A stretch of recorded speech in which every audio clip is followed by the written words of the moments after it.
17페이지 두 번째 단락입니다. 후쿠시마 원전 사고가 일어났을 때 원전 인근 지역에 있던 한 기자가 쓴 글에도 이와 같은 구절이 나온다. 그는 원전 사고가 발생하고 며칠이 지난 뒤 도쿄로 돌아왔는데 도쿄역에 내리자마자 휘황찬란하게 밝은 거리를 보고 여기 이곳을 밝히기 위해 후쿠시마 같은 곳에 원자력 발전소가 들어선 것이라는 사실을 새삼스럽게 깨닫는다.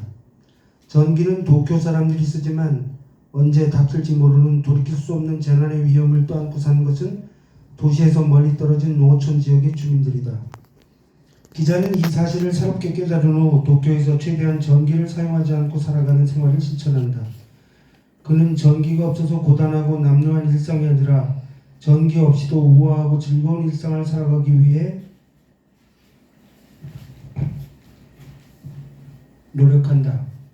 새로운 삶의 방향으로 그를 이끈 것은 타인의 위험과 희생을 대가 삼아 거리낌 없이 전기를 사용하며 안락한 삶을 살아왔다는 죄책감이 아니라 원자력 발전소 인근 지역에서 살아가는 사람들과 자신이 사회적 이웃으로 연결되어 있다는 연대감이다.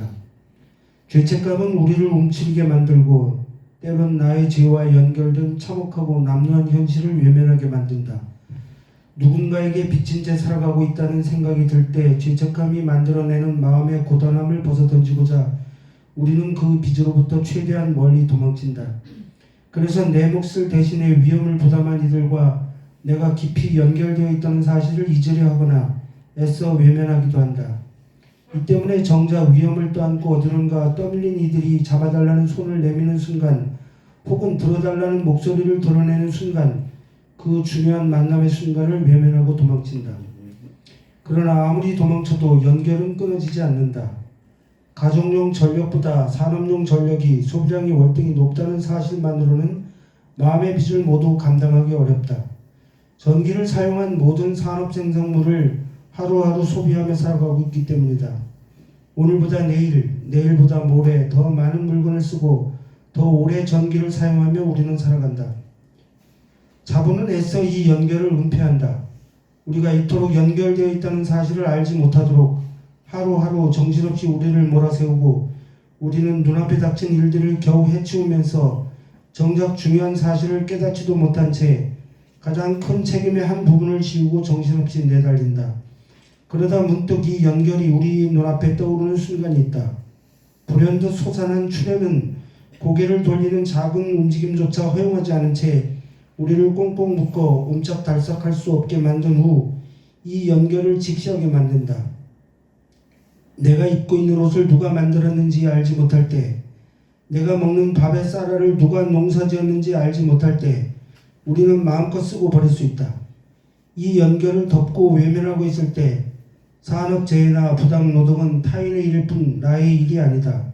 우리는 각자 자기 앞가림을 하고 살아야 하고 나도 내 몫의 책임을 다하기 위해 안간힘을 쓰고 있으니 당신도 그래야 한다고 단호하게 말할 수 있다. 우리 누구나 살다 보면 불행에 직면할 수 있으니 당신에게 닥친 불행을 내게 말하지 말라. 너의 몫은 네가 감당해라. 분명하게 말할 수 있다. 이럴 때 파견 노동의 부조리함을 고발하는 노동자의 목소리나 수확된 쌀의 일정량을 정부가 구입해야 한다는 농민의 요구는 그야말로 어리광이나 생떼가 되어버린다. 하지만 내가 쓰는 전기를 실어 나르는 송전선로 주변에 살고 있는 사람들이 누구인지, 매일같이 송전탑 아래에서 웅웅거리는 소음과 번쩍거리는 거대한 불빛을 마주하고 살아가는 사람이 누구인지 알고 나면 이것을 더 이상 생떼라고 말할 수 없게 된다.